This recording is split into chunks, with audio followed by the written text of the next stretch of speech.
اليوم إن شاء الله الحلم أصبح حقيقة. كان حلم ثم أصبح مطلب ثم أصبح حقيقة. الشيء الجميل هو أن الجمعية العامة فاتت جد هادئة وتفهم الوضع كل أعضاء الجمعية العامة وهم مشكورين على كل حال، وتم المصادقة على التنازل رسميا لكل الأسهم إلى مجمع سوناغاز مع استقالة كل أعضاء مجلس الإدارة التي هي مرسمة. اليوم الإنسان راح يكون من أسعد الناس لأن حضور الشركة ربما أكثر من الألقاب، لأن الفريق راح يعيش أريحية وراح يكون عندهم الوقت في تنظيم وهيكلة النادي.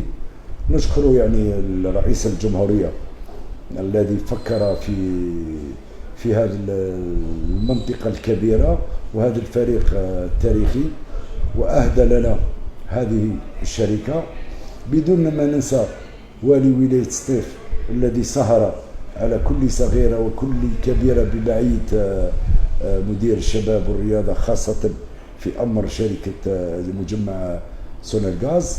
نشكر أيضا شيخ البلدية بدون ما ننسى أنصار وفاق سطيف اللي وقفوا مع الوفاق منذ بداية الموسم حتى في المراحل الجد صعبة لقيناهم وراء الفريق.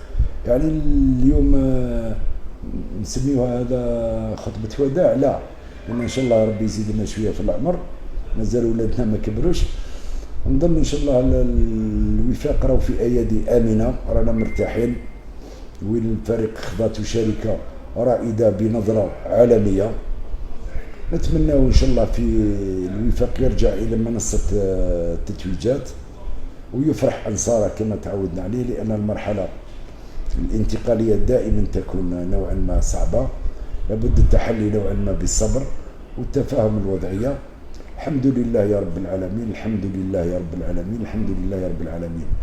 آخر كلمة نشكر كل عمال نادي وفاق سطيف، الإدارة ككل، الخلية الإعلام، اللاعبين، المدربين، سواء في الفئات الدنيا والفئات فئة الأكابر.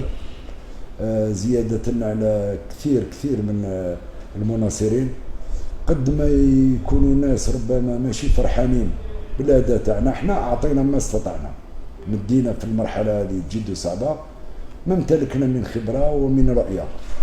أما النتيجة النهائية والإيجابية وصلنا إليها اليوم، أن وفاق سطيف أصبح ملك لمجمع سوناغاز.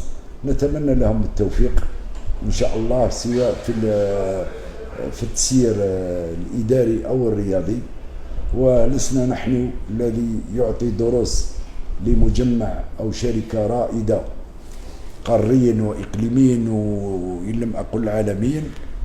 هما أدرى بخبراء وناس اللي يعرفوا كل ميدان لديهم فيه خبير. نتمنى إن شاء الله التوفيق للجميع ونتلقاو إن شاء الله في ساعة الخير. أعيد الكلمة اللي قلتها في الإذاعة، كل من أخطأنا في حقه نطلب منه يسامحنا، إن نحن بشر نخطئ ونصيب، وكل من أخطأ في حقنا فنحن نسامحه. فهمت رب العالمين يغفر لنا ويغفر لهم. وهذا امتداد وثقافة جديدة. اليوم موش يوم تاع نقولكش تاع استياء أو غضب، بالعكس هو يوم حفل ويوم تاريخي.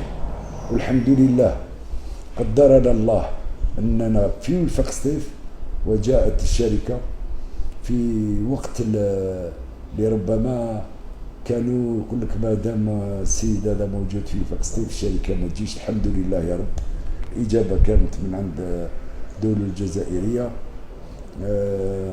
ضمن ما فعله رئيس الجمهورية لوفاق سطيف لن ينسى لأنه هذا أكبر هدية لوفاق سطيف في 2023 بغض النظر على النتائج الرياضية.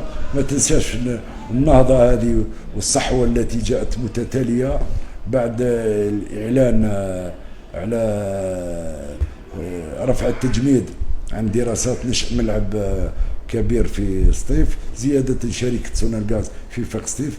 إن دل هذا على شيء يدل على اهتمام الكبير الذي يخصه رئيس الجمهورية لهذه الولاية. نشكره شكر جزيل من كل الأسرة الرياضية لنادي وفاق سطيف بأنصاره، حتى لا أسمح لنفسي بالكلام باسم الأنصار، ولكن أعرف بأن جميع الأنصار سعداء بهذا اليوم، وشكرا جزيلا.